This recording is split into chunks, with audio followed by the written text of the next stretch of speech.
నిర్మల్ జిల్లా బైన్స పట్టణంలో Mudhol MLA power Ramarao Patel నివాసంలో ఆశా వర్కర్లు తమ న్యాయబద్ధమైన డిమాండ్లపై వినతి పత్రం అందజేశారు. ఎన్నికల సమయంలో కాంగ్రెస్ ప్రభుత్వం ఆశా వర్కర్లకు ఇచ్చిన హామీలను వెంటనే అమలు చేయాలని కోరారు. ఈ సందర్భంగా ఎమ్మెల్యే పవర్ రామారావు పటేల్ మాట్లాడుతూ గ్రామీణ ఆరోగ్య వ్యవస్థలో ఆశా వర్కర్లు కీలక పాత్ర పోషిస్తున్నారని అన్నారు. వారికి వేతనాల పెంపుతో పాటు పెండింగ్ బిల్లులను తక్షణమే విడుదల చేయాలని డిమాండ్ చేశారు. ప్రతి నెల 1వ తేదీన జీతాలు చెల్లించేలా ప్రభుత్వం చర్యలు తీసుకోవాలని కోరారు. ఆశా వర్కర్ల సేవలను గుర్తించి వారి సమస్యలను పరిష్కరించాల్సిన బాధ్యత ప్రభుత్వంపై ఉందని తెలిపారు. 18,000 మేము టెంట్ కింద కూర్చున్నప్పుడు వేతనం 18,000 చేస్తామని చెప్పింది రేవంత్ రెడ్డి.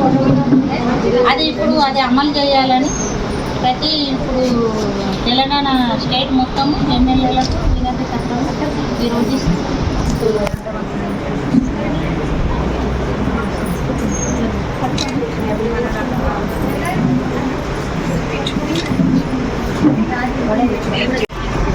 మా ముదోల్ నియోజకవర్గంలో ఉన్న ఆశా వర్కర్ సోదరులు అందరు నా దగ్గర రావడం జరిగింది. ఏదైతే గత ప్రభుత్వంలో ప్రతి నెల 25వ తారీఖు నుంచి 1వ తారీఖు వరకు వాళ్ళ జీతాలు ఇవ్వడం జరుగుతుంది. కానీ కాంగ్రెస్ ప్రభుత్వం వచ్చిన తర్వాత 2 నెలలకు 3 నెలలకు జీతాలు ఇస్తున్నారు.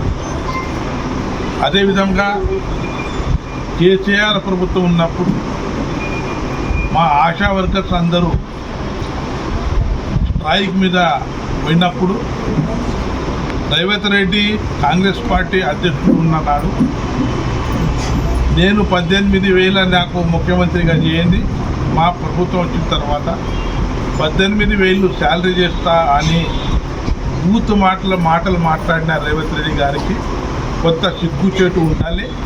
ఎందుకంటే ఆశా వర్కర్స్ అనేది ఎట్టి చాకరీ చేస్తున్నారు. ప్రతి విలేజ్లో ఏ గవర్నమెంట్ స్కీమ్స్ వచ్చినా ఏ గవర్నమెంట్ వచ్చినా వాళ్ళు 4-5 వేల జీతాలకు విలేజ్లో డెలివరీ కేసెస్ అనుకోండి, ట్యాబ్లెట్స్ అనుకోండి, అన్ని విధాలుగా వీళ్ళు మన జనగణన అనుకోండి, అన్ని విధాలుగా వీళ్ళు ప్రభుత్వంకు సపోర్ట్ చేస్తూ వాళ్ళకు కడుపుకు పెట్టకముందు కడుపు చంపుతున్నారని తెలియజేస్తున్నాను.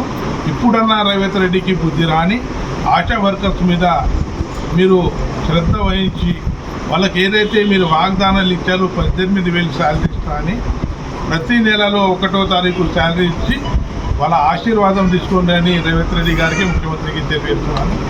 లేని సూరత్లో ఏదైతే వాళ్ళు 15 డేస్ తర్వాత వాళ్ళు నిరాహార దీక్షకు కానీ మండల ఆఫీస్ ముంగట కూర్చుంటున్నారు. నేను నా భారతీయ జనతా పార్టీ తరఫున మా సోదరి మళ్ళకు అందరికీ పూర్తిగా మద్దతు ఇస్తానని తెలియజేస్తూ ఎట్టి పరిస్థితుల్లో మీరు మాట్లాడిన ఏదైతే హామీ ఇచ్చారో ఆ 18,000 జీతం ఇవ్వాలి, నెలకు 1వ తారీఖు శాలరీ ఇవ్వాలని కోరుకుంటున్నాను.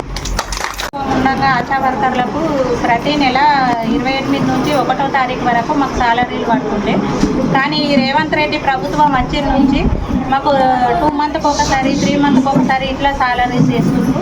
టైంకి ఇస్తలేరు. ఆ ఇచ్చే 10,000 కూడా కరెక్ట్ ఫిక్స్డ్ వేతనం కాకుండా పనికి బట్టి పారదర్శకం అనేది ఇస్తుండ్రు. ఆ పనికి బట్టి పారదర్శకం మాకు వద్దు. మాకు టెంట్ కింద వచ్చినప్పుడు కాంగ్రెస్ ప్రభుత్వం వాళ్ళు వచ్చి మీకు ఆశాలకు అంగన్వాడీలకు ప్రతి నెల ఫిక్స్డ్ వేతనం 18,000 రూపాయలు ఇస్తామని చెప్పిండ్రు. కానీ ఇప్పటికీ కూడా ఈ ప్రభుత్వము నిమ్మకు నీరెత్తినట్టుంది. రేవంత్ రెడ్డి ప్రభుత్వానికి తెలియజేయనది ఏమనగా మేము ఆశా వర్కర్లము ప్రతి ఇంటికి డోర్కు ఇంటి ప్రతి ప్రభుత్వం నుంచి వచ్చే పథకాలను వాటి గురించి మేము చెప్తాము. కానీ మా గురించి కూడా ఆలోచిస్తలేరు. కరోనా వచ్చినప్పుడు ఎట్లా చేసినామో మేము సైనికులు బార్డర్ల మీద ఎట్లా చేసినారో మేము ఈ విలేజ్లలో అట్లా చేసినాము. కనీసం మా ఇంటోళ్ళు కూడా మాకు కరోనా పేషెంట్ల దగ్గరికి పోయినప్పుడు మా ఇంటి వాళ్ళు మా ద్వారా కరోనా రావచ్చు అనుకొని మాకు దూరంగా పెట్టిండ్రు. అయినా కానీ మేము ఈ ప్రభుత్వం చెప్పిన ప్రతి పనులు అన్నీ చేసినాము. రేవంత్ రెడ్డి గారికి చెప్పేది ఏంటంటే మీరు గిట్లా మాకు ఈ 1 మంత్లో 18,000 ఫిక్స్డ్ వేతనం గిట్లా చెల్లిస్తామని నిర్ణయం తీసుకొని చెప్పకపోతే మేము తీసుకునే నిర్ణయాలకు చాలా కఠినంగా ఉంటాయి. కాబట్టి పని బంద్ చేసి మేము టెంట్ వేసుకొని కూర్చుంటాం. కాబట్టి మీరు అంతకు ముందే తీసుకుంటారని ఆశిస్తున్నాము.